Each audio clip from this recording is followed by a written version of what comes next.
technology, there was at least a warning. As such, you didn't have the entire population of New Orleans caught completely unprepared like the people of Galveston had been. The National Weather Bureau, though, would remain fairly oblivious to the extent of their screw-up for some time.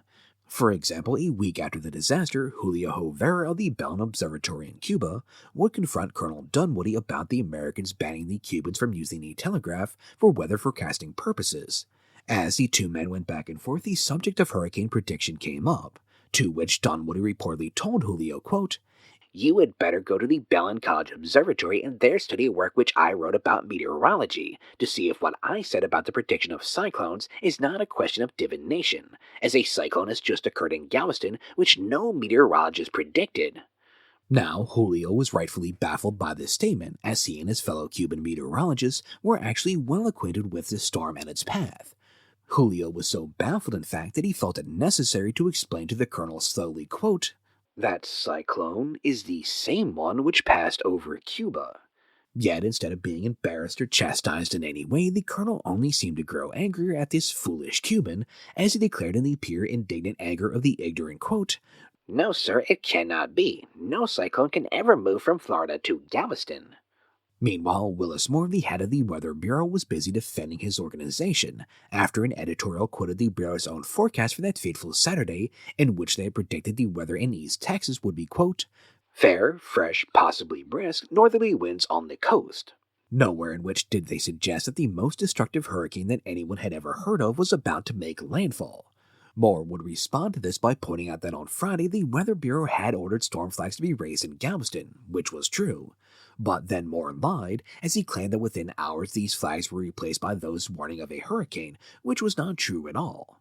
Moore would then continue his myth-making in October in the pages of Collier's Weekly, one of the most influential magazines of the day, as he wrote, quote, "Without the reporting station of the news service, the Weather Bureau would have been unable to detect the inception of the Galveston Hurricane when it was only a harmless storm, and when it reached the intensity of a hurricane, to issue timely warnings in advance of its coming." A claim which again did not at all reflect the reality of the situation, but one in which many a news publication ran with, meaning that at the time of their greatest failure, the Weather Bureau instead got some of its best press. As for the Cuban forecasters who had done a much better job predicting the strengthening of the hurricane and where it would make landfall, the War Department would end their ban on the Cubans' ability to send out official telegrams concerning the weather. Moore, though, responded to this by attempting to bring an end to the Bureau's Climate and Crop Service to Cuba, as well as threatening to stop issuing hurricane warnings to Cuba as long as they were allowed to send official weather telegrams. A cruel and ultimately kind of impotent threat, considering that again the Cuban forecasters had shown a superior skill at predicting hurricanes than the Weather Bureau had demonstrated. Meanwhile, the relationship between the Klein brothers Isaac and Joseph would disintegrate. Now, why this happened, no one can really say. It is possible, though, that Isaac was deeply racked with guilt over the sheer loss of life in Galveston and over the death of his wife in particular. He had, after all, failed to predict the sheer danger of the storm and thus had not warned the people in time.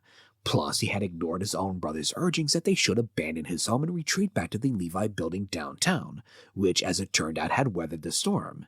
It is this potential guilt that may have led Isaac to create the story that on Saturday morning he had ridden along the beach warning people to seek higher ground because a storm was coming, claiming that in doing so he had saved thousands of lives, despite the fact that none of the numerous personal recollections of that day mention anything like that ever happening.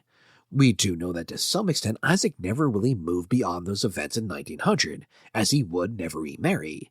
Indeed, after his wife Cora's body wasn't probably found and identified in the extended cleanup efforts of Galveston, Isaac had her ring resized so he could wear it alongside his own. Isaac would also notably dedicate himself to the study of hurricanes. He then would be the one largely responsible for shifting the perception about the greatest that a hurricane presented being not from its winds, but from its storm surge, an understanding that we still hold today. And with that ends the tragic tale of the 1900 Galveston Hurricane.